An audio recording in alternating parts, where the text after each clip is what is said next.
Bismillahirrahmanirrahim. Assalamualaikum warahmatullahi wabarakatuh. Puji syukur kepada Allah Subhanahu wa taala dan juga kepada Nabi Shallallahu alaihi wasallam yang telah memberi jalan yang terang kepada kita.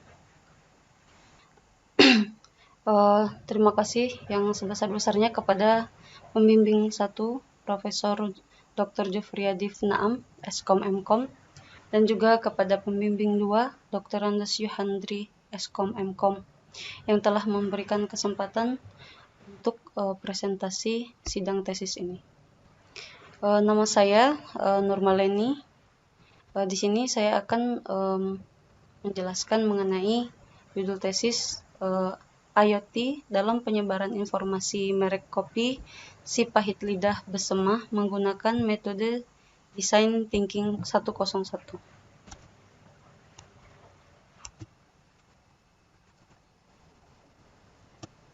Oke, saya dari kelas 33B, NIM saya 182321044. Alamat saya ada di Jalan Oscar Gria Abdi Negara Perandonan, Kota Pagar Alam, Provinsi Sumatera Selatan. Oke, di sini latar belakangnya itu lokasi objeknya adalah kedai kopi si pahit lidah Besema, Kota Pagar Alam, Provinsi Sumatera Selatan. Merupakan usaha perseorangan lokal berupa produk kopi dan juga menyajikannya di kedai yang sudah dibuka. Kemudian data didapat dari tempat objek penelitian untuk bahan pembuatan website dan juga data untuk kelayakan website didapat dari hasil kuesioner pada pengguna website atau pelanggan yang sudah ada. Kemudian analisa melalui data hasil kuesioner yang telah dilakukan menggunakan pendekatan Design Thinking 101 ini untuk mendapatkan data berupa angka dan dijumlahkan dengan bantuan SUS atau Software Usability System. Jadi dengan skala Likert yaitu 1 sampai 5 skornya. Jadi 1 sampai 5 itu ada tidak setuju, setuju, netral, sangat setuju, dan tidak setuju. Oke, hasil dari nilai kelayakan ini mendorong website lebih banyak dikunjungi karena sangat mudah diakses dan tampilan yang friendly, menyebarkan informasi, tidak perlu lagi repot cetak brosur atau harus melalui cara yang tidak praktis. Selanjutnya rumusan masalah di sini, adapun rumusannya dalam penelitian bagaimana merek kopi si pahit lidah dalam menyebarkan informasi melalui website. Kemudian bagaimana penerapan metode design thinking untuk mengubah tampilan pada website. Bagaimana menerapkan metode design thinking dalam pengaplikasian melalui alat pendukung internet pada website. Batasan masalah yaitu agar permasalahan yang dirumuskan dapat lebih fokus, yaitu penyelesaian masalah tersebut, maka penulis membatasi ruang lingkupnya sebagai berikut. Metode yang digunakan dalam metode Design Thinking 101, penyelesaian hanya membahas mengenai teknik dalam mengubah tampilan pada website. Kriteria yang digunakan dalam penelitian ini hanya berkaitan dengan hasil penelitian dan publikasi pada merek kopi si pahit lidah. Tujuan penelitian berdasarkan rumusan yang telah diuraikan, tujuan yang ingin dicapai penelitian adalah menentukan tampilan website yang telah dibangun oleh merek kopi si pahit lidah ke tampilan baru dan friendly, layak atau tidak. Kemudian menghasilkan informasi yang sesuai dengan keinginan pemilik merek kopi sehingga memudahkan pengguna mendapatkan informasi melalui website dengan tampilan yang baru. Mengimplementasikan metode design thinking pada informasi yang disediakan ke internet melalui website. Manfaat penelitian ini adalah terbentuknya tampilan baru untuk dapat membagikan informasi melalui perangkat teknologi yang terhubung dengan internet. Yang satu, mengimplementasikan dan menambah pengetahuan peneliti tentang design thinking 101. Pihak merek kopi Si Pahit Lidah Bersama dapat dengan mudah membagikan informasi secara berkala untuk kebijakan di masa yang akan datang pada informasi selanjutnya di website. Yang ketiga yaitu membantu pihak merek kopi Si Pahit Lidah Bersama dalam pengoptimalan penggunaan website dan informasi dengan efisien. Karena yang sebelumnya itu website yang ada, website atau sistem yang lama itu gabungan antara semua penjual produk kopi yang ada di Kota Pagar Alam, sehingga itu tidak fokus kepada kopi Si Pahit Lidah gitu. Untuk selanjutnya bab 2 atau landasan teori, Internet of Things atau IoT ialah ketika kita menyambungkan atau menghubungkan sesuatu atau things yang tidak dioperasikan oleh manusia ke internet. Jadi sesuatu yang bisa bergerak sendiri setelah misal kita membuat website. Nah, nanti itu akan menyambungkan dengan segala sesuatu yang bersifat terhubung dengan internet. Selanjutnya, informasi merupakan data yang diolah menjadi bentuk yang berguna untuk membuat keputusan karena menirukan ketidakpastian atau meningkatkan pengetahuan. Informasi tersebut merupakan hasil pengolahan data atau fakta yang dikumpulkan dengan metode atau cara-cara tertentu. Design thinking merupakan sebuah metode pendekatan proses desain yang untuk mencari solusi dalam memecahkan masalah. Metode ini banyak mempengaruhi cara pengambilan keputusan yang akhirnya menghasilkan ide-ide baru dan inovatif. Jadi apa bedanya sih design thinking sama design thinking 101? Kalau desain biasa itu biasanya kan kalau kita untuk membuat website kita sudah mentok dalam artian dari awal kita pembuatan perancangan website kita sudah bentuk website itu tampilannya sudah sesuai dengan yang kita tentukan dari awal. Jadi setelahnya nanti kita sudah kalau untuk kita rubah lagi itu ada jalur yang lain, maksudnya kita memulai dari awal. Nah, kalau design thinking 101 ini pada tahap empathize, jadi mendekati user, maksudnya dari pengguna, apabila nanti suatu saat pengguna atau memberi masukan, kemudian mereka ingin tampilannya ingin seperti ini dan menambah fitur baru di dalam website tersebut, maka bisa diulang kembali dari tahap empathize pada design thinking itu. Nah, itu perbedaan desain biasa kemudian dengan desain thinking 101 karena bisa diolah dan bisa diubah lagi suatu saat nanti. Nah, 5 tahapan penerapan design thinking 101 ini ada 5, yaitu empathize. Empathize ini adalah memahami pelanggan atau memahami pengguna. Apa sih yang mereka butuhkan? Terkadang kan kebanyakan kita ini males kalau ngelihat sesuatu tuh yang agak sedikit ribet. Tapi kalau tampilannya sudah mulai kalau tampilannya sudah menarik dan gampang digunakan, maka akan menarik para pengguna untuk mereka mencari informasi yang terkait. Misal mereka ingin datang ke kedai kopi itu, kemudian kapan ya mereka buka, jam berapa ya mereka buka kedai kopinya, atau mereka jualan apa aja sih, produknya itu seperti apa aja begitu. Kemudian ada define. Define itu project dalam bisnis itu objektifnya itu bagaimana caranya untuk tidak sekedar memberikan informasi, tidak sekedar hanya mendapatkan informasi dari mereka, pendekatan saja kayak gitu. Jadi jadi bisnis objektif. Kemudian ideate ini adalah explore ideas dan solusi. Bagaimana permasalahan itu kita mendapatkan solusinya.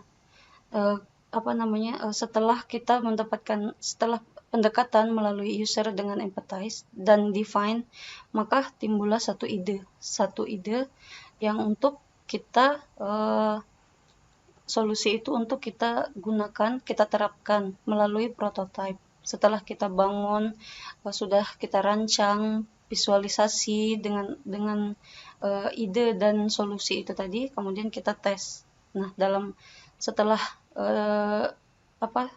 kita tes, maka kelayakan itu tadi, setelah website itu tadi dibangun sesuai dengan kebutuhan user tersebut, maka bisa kita putuskan. Bab 3, metode penelitian. Ini adalah kerangka kerja penelitian. Kemudian bab 4, analisa dan perancangan. Ini adalah bagan alir dan perancangan data, analisa, metode design thinking 101, kemudian perancangan antarmuka website. Oke, ini adalah analisa flowchart proses metode design thinking 101. Jadi ini ada proses yang di sini yang saya katakan tadi. Kalau misal seumpamanya sudah melakukan nilai hasil kuesioner itu, apakah nilai kelayakan pada website itu sudah layak, maka yes, kemudian tahapan selesai. Akan tetapi jika pada website itu sudah dibangun, kemudian website itu sudah dibuat tapi tidak sesuai dengan keinginan atau tidak mudah digunakan oleh user, maka kita bisa kembali lagi ke proses menjalankan define atau menerapkan ideate. Bagaimana solusinya? Solusinya itu adalah kita tanyain lagi apa nih yang jadi permasalahan mereka. Jadi kita kembali ke proses ideate. Selanjutnya tabel ini adalah standar kuesioner perangkat lunak usability system. Jadi website ini setelah dibangun oleh pendekatan design thinking 101 itu, maka hasil dari tampilan website itu harus kita tanyakan melalui standar kuesioner software usability system ini dengan memakai acuan kategori scale Likert. Jadi di sini ada sangat tidak setuju, netral, setuju, sangat setuju. Dari semua pertanyaan yang 1 sampai 10 ini, nanti mereka akan memberikan nilai. Di mana satu orang responden itu misal menjawab yang pertama ini, saya akan mengunjungi website ini segera mungkin. Nah, dia menjawab 1, sangat tidak setuju, atau netral, atau setuju.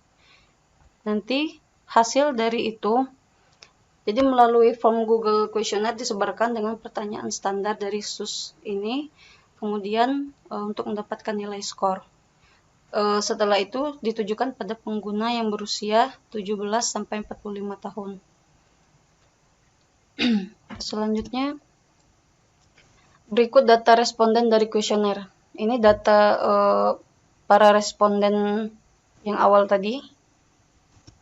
Kemudian, ini R1 responden 1 dari pertanyaan 10 pertanyaan. Jadi misal pertanyaan yang 1 dia jawabnya 3 netral. Dia kemudian menjawab yang pertanyaan kedua itu dengan skor 5 sangat setuju. Nah, ini adalah yang dari Likert scale tadi, menggunakan pertanyaan dari standar software usability system.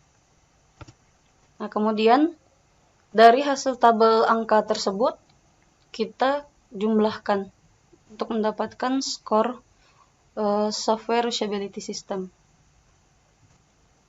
Untuk pertanyaan dari pertanyaan 1 sampai pertanyaan 5 itu menggunakan rumus RX1 atau nilai responden 1 dikurang 1 semua. Untuk pertanyaan 6 sampai 10 itu responden pertanyaan 6 itu dikurang, itu 5 dikurang dengan responden 6 sampai 10. Ini contohnya. Ini ada hasil, ini rumusnya, dan ini ada R1. R1 ini misal pertanyaan 1 dia jawab 3, kemudian ini rumusnya, jadi 3 dikurang 1 ditambah dengan 5 dikurang ini, kemudian setelah semuanya dijumlahkan dikali dengan 2,5. Ini hasilnya 95. Nah, dari rumus yang tadi, ini yang didapatkan. setelah pengurangan dari tabel pertama, dia mendapatkan hasil setelah dijumlahkan 2. Nah, ini adalah hasil dari penjumlahan yang tadi dengan rumus. Kemudian ini ditotal. Yang ini ditotal dari responden 1 sampai 10. Ini ditotal horizontal, dapat hasilnya skornya 38, baru dikalikan dengan suskor 2,5. Jadi hasilnya 95. Nah, ini nanti untuk mendapatkan, ini sudah dapat untuk final akhir nilai suskor. Kemudian suskor ini dijumlahkan semuanya, kemudian dibagi dengan 20 total responden. Dapatlah hasil rata-rata skor 89,25. Nah, bab 5 ini implementasi dan hasil. Dari sini, dari mulai mereka mengisi formulir kelayakan website Kopisi Pahit Lidah. Tadi data yang didapat melalui formulir ini. Oke. Nah, ini dia perbandingannya. Oke. Ini yang tadi, yang rata-rata skor. Setelah ini yang sebelum pakai rumus, kemudian setelah dihitung pakai rumus, dia mendapat hasil yang ini. Oke, di sini ada suskor. Di sini ada kelasnya A, B, C, D, dan E. Oke. Yang A ini adalah best. Jadi dia sangat benar-benar layak. Benar-benar layak. Dan yang B ini excellent. Excellent ini dia layak. Kalau yang C ini good, bisa diterima, maksudnya gitu. Kalau dia di bawah nilai skor 68, itu berarti belum bisa diterima atau belum layak untuk berarti kalau dia belum layak, website itu harus kita buat lagi kuesioner selanjutnya dengan proses yang ideat tadi, pendekatan dengan design thinking. Apabila dia, karena ini websitenya menghasilkan 89,25, berarti dia masuk pada kategori kelas B. Sudah hampir memasuki kelas 90 tapi belum masuk. Jadi udah masuk ke kelas excellent, acceptable, jadi dia keterima. Jadi website ini sudah layak. Jadi kita proses dalam design thinkingnya kita stop karena dan sudah selesai. Dan ini salah satu websitenya, salah satu tampilan gambarnya.